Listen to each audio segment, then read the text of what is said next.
Hey, what's up, guys? It's John here. Welcome back to another video. I know it's been a while since my last one, but I've been pretty busy with work and all. So, this game, I'm playing with the black pieces, and white starts d4. I go knight f6 as usual. He goes c4, e6, and knight to c3. He's basically inviting me to play bishop b4, and of course, I have to go for it. I go for the Nimzo Indian. And he goes a3. I capture, and he captures for the Samish variation of the Nimzo Indian. And here I just play c5. This is not actually a pawn sacrifice because if he captures, well, now your position's just trash because, well, this, and then none of your pieces are developed. So these pawns will fall rather quickly. Obviously, he doesn't capture the pawn, and he goes e3, just if captures, fixes pawn structure, and I castle kingside. We have knight to f3, d6, just strengthening the c5 pawn. Bishop to d3, knight c6, and white castles kingside as well. I go e5 immediately. We have queen to c2, just putting pressure on h7, and I ignore it as my knight nicely guards it. I go rook to e8. We have e4, and now look at white center. This is quite something. I play e captures, c captures on d4. I could play captures to win another pawn, but if I play something like this, then just white continues development with bishop b2, and his position's okay. So I go bishop to g4 with the idea that after captures, I can play my knight on d4, and he goes d5. We have bishop captures on f3, with the idea that after g captures on f3, I can just maneuver my knight to d4. This is a very strong outpost. He will have to give up the dark square bishop for this knight.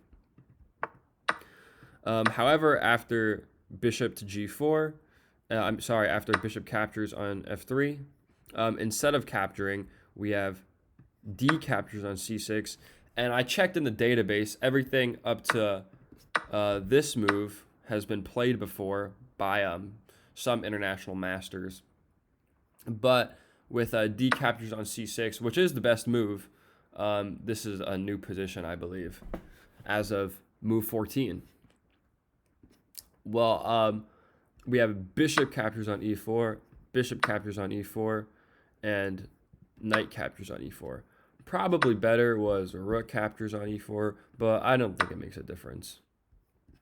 We have c captures on b7, so basically threatening my rook. The only move is rook b8. And we have rook to e1, just kind of putting pressure on my knight. And here, the best move is definitely knight back to f6. And if he trades, oh well, he traded. Position's pretty equal. I will probably recapture this pawn eventually, and then I will be, I will be up a pawn. Sorry about that. However, here I played queen to g4, which this is a slight inaccuracy. It allows g3, but I actually calculated g3, and then after g3 I could play queen g4, and if something like h3, then I could play queen to f3, and this would all be okay. However, something like bishop to f4, putting pressure on this pawn. Overall, white's position is slightly better here, but after queen h4, threatening something like this, he actually played bishop to e3 to defend. I went rook captures on b7 with the intention of doubling up here or doubling up here, whatever I find better. And he goes f3, attacking my knight.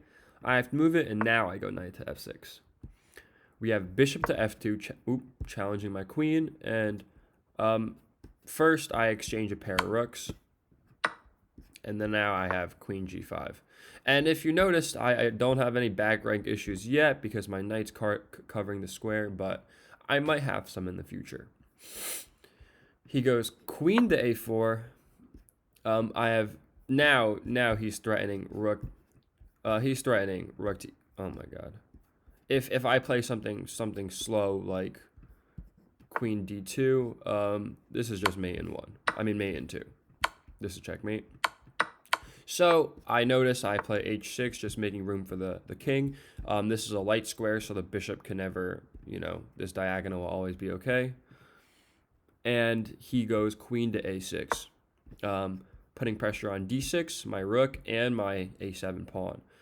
The only way to defend all these is to go to d7. Although rook to b6 and giving up this pawn is okay, something like this, I preferred to keep my pawn and not give up past a pawn. So I went rook to d7. After rook to d7, he goes queen to c8 check. This rook isn't hanging because of the knight. Wow, that was loud. Okay. I go king to h7 as planned. Now my king's in a good location. I probably won't face many checks in the future. He goes bishop to g3, just putting pressure on the on the d6 pawn.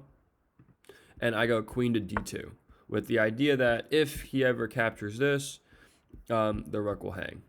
And also, this defends his pawn even further. He goes queen back to a6. I don't exactly know why, but he does. And I play knight to h5. Knight to h5 with the idea of going to f4 and then d3, putting pressure on this rook. This is actually quite the long maneuver, because before my knight is kind of getting these are the knights that my square, sorry, my clicker's not working. These are the squares that my knight would like to jump to become more active, but they're all covered by white's pawns.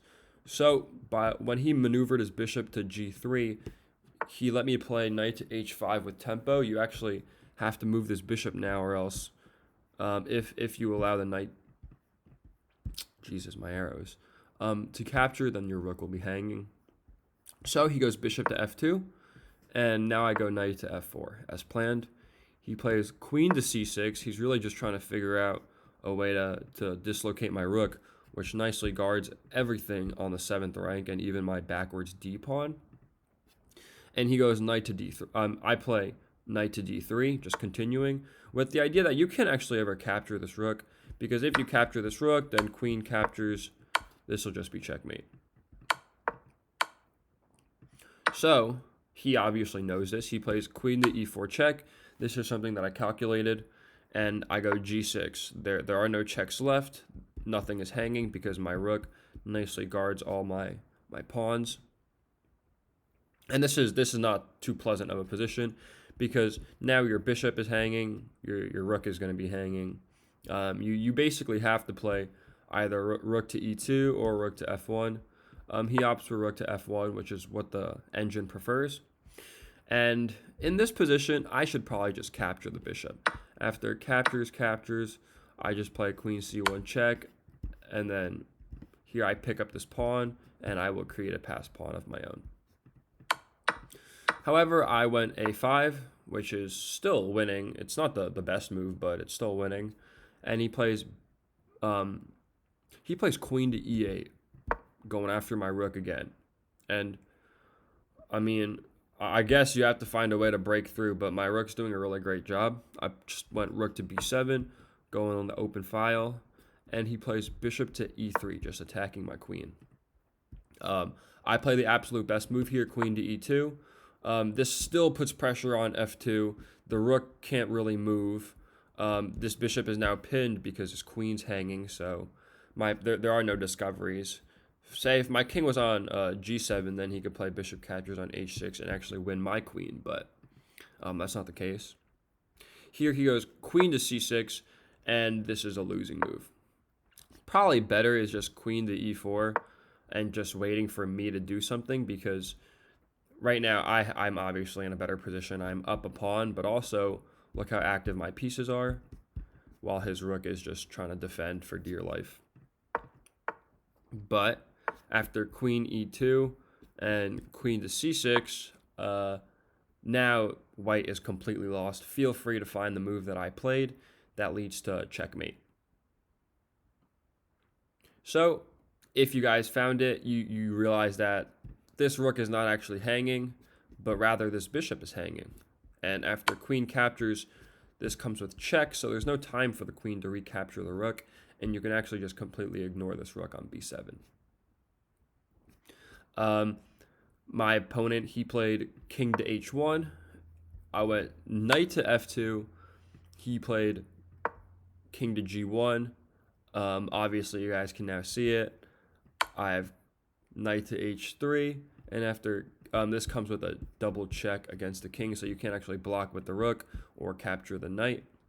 And after, the only move is king to h1. And here, this is where the smothered mate happens, or the Philidor's mate, whatever you want to call it. It's queen to g1 check. The only move is rook captures, and knight to f2. I delivered this nice smothered mate.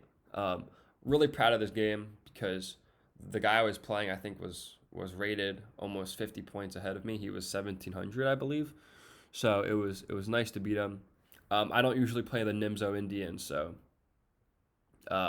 it was good to get a win on that. Yeah, so obviously I would never forget the meme of the video. I hope you guys wouldn't think I would. So here it is. What gives people feelings of power? Obviously, knight f2 checkmate, smothered mate. That's going to crush everything else. Knight to f2. Knight to f2 checkmate. Nothing feels better. So I hope you guys enjoyed this video. Try to find a smothered mate in one of your own games. They're actually not as uncommon as you think. And trust me, they feel really good because you ultimately sack the queen, but it's not really a sacrifice because you know you have checkmate and one after that. So thanks for watching, guys, and I'll catch you in the next video.